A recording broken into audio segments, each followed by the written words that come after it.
This is Autoline Daily, the show dedicated to enthusiasts of the global automotive industry. Well, yowza, looks like sales of Ferraris, Lamborghinis, Rolls-Royces, AMG Mercedes, and Porsches with internal combustion engines could come to a screeching halt in France. Bloomberg reports the French government is considering a law that would impose a €50,000 carbon tax on cars that emit more than 225 grams of CO2 per kilometer. France already charges a €20,000 tax on those cars, the highest tax of its kind in the world. And while taxes like that could speed up sales of EVs, it isn't easy being an EV startup. Now a short seller is going after Workhorse, the startup that is developing an electric delivery truck for the U.S. Post Office. A company called Fuzzy Panda Research accuses Workhorse of misleading investors. It says Workhorse's prototype post office trucks are plagued with problems. Something very similar happened to Nikola, the startup that wants to make fuel cell-powered semis and pickup trucks. It was attacked by Hindenburg Research, which clobbered Nikola's stock. But the attack by Fuzzy Panda didn't seem to affect the Workhorse's stock. In fact, that stock was up in early morning trading. A little over a year after Amazon announced it's ordering 100,000 custom electric delivery trucks from EV startup Rivian, the company's unveiled the first of 3 models Rivian will build for the tech giant. Some features include driver assistance technology, cameras mounted on the exterior that give a 360-degree view of the truck, and taillights that wrap over the roof and make it more noticeable while braking. And it has a range of 150 miles. The first trucks will start hitting roads in 2021, 10,000 will be rolled out by 2022, and by 2030, all 100,000 trucks will be making deliveries. And while most everyone's attention is on EVs these days, there's still love for vehicles that burn fossil fuels, especially for vehicles with rotary engines. If you find yourself in that camp, then today is a good day. In a video on its official YouTube channel, Mazda CEO confirmed the MX-30 crossover will have a rotary range extender. The plan is to test prototypes next year and have them go on sale in Japan by 2022. The electric version of the MX-30 will have a 35.5 kilowatt-hour battery pack that supplies power to a front-mounted electric motor. No word if the range extender will use that same setup.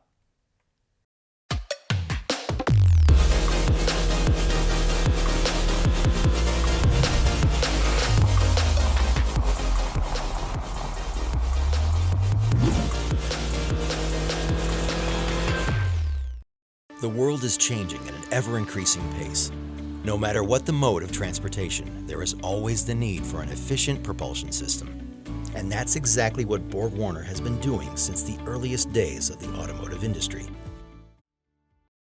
We want to know what drives your testing. OTA, connected car, diagnostics, remote testing. Intrepid Control Systems is here to help you work from anywhere. Intrepid Control Systems, driven by your data. 3D printed parts are becoming more and more common in the auto industry. Now General Motors is sharing details about how it's using those components in motor racing. The new Corvette C8R, which debuted at the 24 Hours of Daytona at the beginning of the year, is equipped with 75 3D printed parts, including the oil tank, tank inlet and cap, AC housing, power steering pump bracket, and the headlight assemblies. 50 of those parts were designed or printed in-house by GM. The Silverado off-road race truck features 3 3D printed parts, including a rear damper shield made from carbon fiber reinforced plastic. Over in IndyCar, components in its V6 exhaust system are 3D printed. And finally, the NASCAR Camaro is equipped with a 3D printed gear cooling duct, and during its development, over 500 3D printed prototype parts were used during tests. All in all, GM's race teams have racked up more than 80,000 miles this year, with vehicles equipped with 3D printed components. A couple of years ago, the buzz was all about autonomous cars. And while the hype has simmered down, AVs keep making progress. Waymo announced yesterday it's going to resume public taxi service in Phoenix, Arizona. with autonomous Chrysler Pacifica minivans with no safety driver. The service will cover 50 square miles, but in a few weeks, it's going to expand that to a 100 square mile area. Before the pandemic hit, Waymo was providing 1,000 to 2,000 rides a week, but mostly with minivans that had a safety driver on board. Going forward, it will not have safety drivers on board, meaning it's fully confident of its AV technology. Waymo's goal is to turn the taxi service into a profitable business. In related AV news, Ford bought over 7% of the stock in Velodyne, one of the leaders in LiDAR technology. Velodyne recently went public through a reverse merger. Ford invested $150 million in Velodyne 4 years ago, as did Baidu, the Chinese tech company. Velodyne says it has nearly $1 billion in orders for its LiDAR units through 2024. Acura showed off the interior of the new MDX, which the company is transforming into its flagship model. The instrument panel is wider and lower than before, and is surrounded by wood and leather with French stitching. The center display is mounted on the top of the dash, like so many other vehicles nowadays. It's also available with a 25-speaker audio system from ELS that's integrated with LED ambient lighting. The front seats are wider and come with a massage function. And seats in all 3 rows feature high-contrast stitching and piping. Acura says the new MDX, which launches early next year, will be the most premium and performance-focused MDX in the company's history. Acura will reveal the prototype version next Wednesday, the 14th, but since it's going on sale not long after, we expect it to look pretty production-ready. Autoline Daily is brought to you by Bridgestone Tires, your journey, our passion. Intrepid Control Systems, over-the-air engineering, boost your game. And by Borg-Warner, propulsion solutions that support a clean energy-efficient world.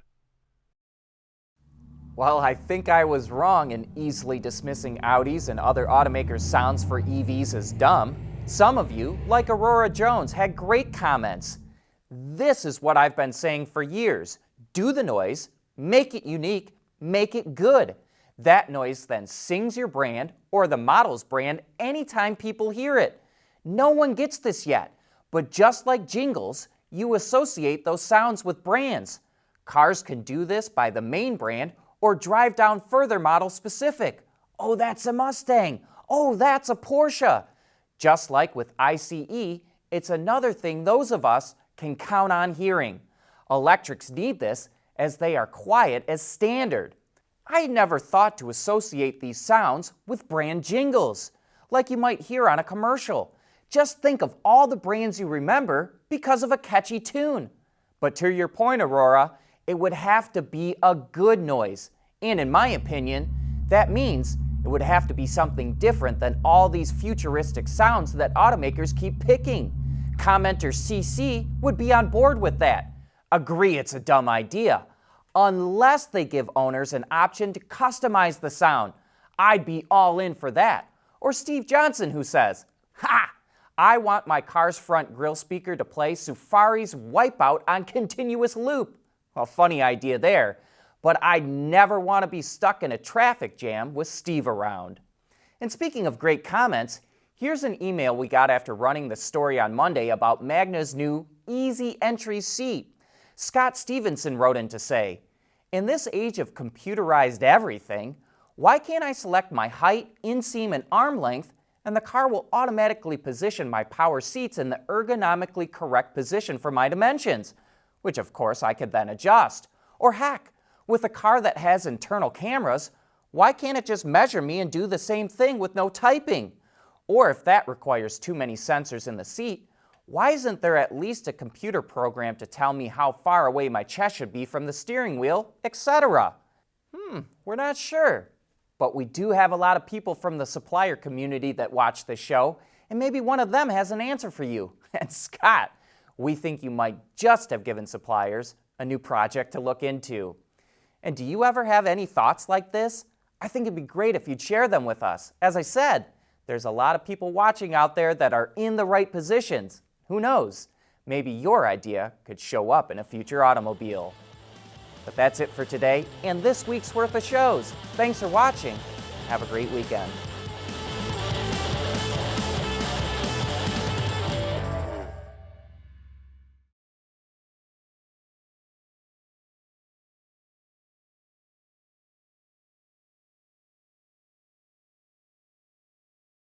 Wards is the industry leader for news, data, and analysis. That's why companies across the globe subscribe to our premium service, maybe even your own. Log in for subscriber access now. Check your company's intranet for details and rely on wardsauto.com to keep you informed.